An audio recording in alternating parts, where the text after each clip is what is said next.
repeats Monday's story with no changes to text. Russia's Deripaska took steps to prepare for sanctions. Sources advisors floated different sanction scenarios. Sources prospect of sanctions. Businesses caused cold sweat. Source by Polina David, Dmitry Zhdanikov and Julia Payne. Moscow, London, April 23. Reuters, in December, as news reports emerged about potential new U.S. sanctions against Russia, aluminium magnate Oleg Deripaska instructed advisors to draw up contingency plans, according to people close to the businessman and his firms. Senior executives, lawyers and aides working for the Russian tycoon met almost weekly to develop a game plan for different sanctions scenarios, the people said. They even took preemptive steps to mitigate the impact of sanctions, including switching most dollar payments and loans of Deripaska's Yen Group plc into euros and pounds, as well as planning to replace U.S. equipment suppliers with European ones, according to one of the people involved in the planning. But they concluded there was one scenario so severe that there would be little they could do if it came to pass, the stiffest sanctions being applied to his business empire, not just Deripaska himself. People inside the room had a cold sweat when that scenario was mentioned, the person said. You cannot prepare for this. It was this scenario that Washington chose. On April 6, it announced sanctions against Deripaska and his 8 companies, along with other Russian individuals and firms, in response to what the United States called malign activities by Russia.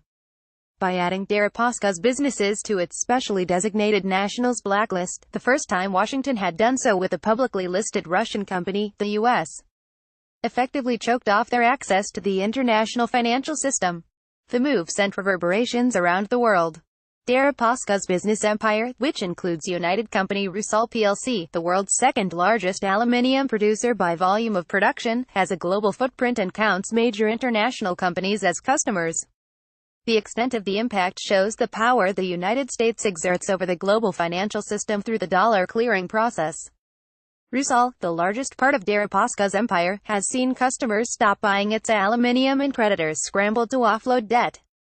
Hong Kong-listed Rusal has lost more than 60% of its share value. Deripaska's Yen Group plc, which owns part of Rusal and supplies power and coal, has also seen its London-listed shares more than halve in value. Deripaska has called the sanctions very unfortunate but not unexpected. He added that his inclusion on the list was groundless, ridiculous and absurd. A spokeswoman for Deripaska declined further comment. Rusal has said its inclusion on the sanctions list could leave it unable to pay billions of dollars it owes to its lenders, some of the leading Western and Asian banks. On Monday, the United States opened the door to sanctions relief for Rusal when the Treasury said in a statement it could soften the measures if Deripaska ceded control in the firm. The Treasury said its goal was to avoid hitting businesses around the world which depended heavily on supplies from Rusal. The news sent shares in Rusal up more than 13% in Moscow, but they remain far below pre-sanctions levels. Roadblock. The team assembled in December consisted of about a dozen top managers, including executives from finance, legal and human resources, and aides to discuss ways to mitigate the impact of sanctions on Rusal. A similar team gathered to focus on Yen, according to the people familiar with the planning. The groups met in their separate Moscow offices and gave regular updates to Deripaska, in person and by emails, the people said. The biggest concern was that tough sanctions against Deripaska's businesses would stop Western banks and clearing houses from interacting with them, impacting everything from raising debt to sales on world markets, according to the people. Deripaska took preemptive steps. In February, the billionaire announced his resignation from executive positions at Yen and Rusal. The hope, according to one source close to Rusal, was that he would protect the companies from sanctions even if he was put on the list himself. Deripaska made other changes out of the public eye. In a previously unreported move, Yen had by March switched most of its dollar payments and loans into euros and pounds, according to a person familiar with Yen preparations. That means the company can service its debts and receive payments which otherwise would have stopped if they remained dollar-denominated. Another key concern was the impact sanctions would have on suppliers of equipment to Deripaska's firms, as tough sanctions against his entities would prohibit U.S. companies from doing business with them. The EN team of advisors put together a plan aimed at cutting exposure to U.S. turbine suppliers such as General Electric and replacing them gradually with European firms, the person familiar with EN preparations said. But on a number of other issues we hit a roadblock, the person said. He cited a failed pre-sanctions attempt to find a non-U.S. bank to act as a depositary for yen, as London-listed shares, known as Global Depository Receipts or GDRs, a role then held by Citigroup Inc. We tried EU banks, Hong Kong banks, even an Israeli bank, but as soon as we mentioned possible sanctions, it wasn't going anywhere, the person familiar with the yen preparation said, without naming the banks. All transactions are done through the dollar and no one wanted to take the risk of being cut off from dollar clearing. The person added the yen group also looked into moving trading of its GDRs to Moscow from London but concluded a new initial public offering would be needed to achieve that.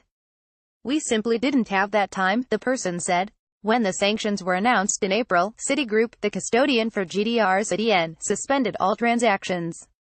The move rattled investors because the sanctions require that U.S. citizens must divest of any stocks, bonds or other holdings in the targeted firms by May 7. Several days later, Citigroup informed yen that it had begun facilitating transactions again with its GDRs, according to a statement from yen. Citigroup declined to comment. But, according to the person familiar with yen preparations, holders of yen GDRs have not been able to sell because the designated clearinghouse Euroclear is not settling the trades, the stage at which cash and securities trade hands. Belgium-based Euroclear declined to comment. Fewer options. The Rusal contingency team felt like it had fewer options than their yen counterparts because the metals producer had a much larger portion of debt and contracts in dollars due to the nature of the aluminium market, according to 3 people close to Rusal. One of these people also said the aluminium company didn't prepare well for the toughest sanctions, because Deripaska and the contingency team believed the United States would not want to disrupt the aluminium markets and because the U.S. had not levied sanctions against a publicly traded Russian firm before. Rusal had no plan in place for requesting immediate help from the Russian government to assist in refinancing debt or paying its employees, according to the 3 sources close to Rusal. Russia's Industry and Trade Minister told reporters last week that the government had not received a detailed request for help from any of Deripaska's companies. The people close to Rusal also said such requests have not been filed, although 2 of them added that the company was working on such a request.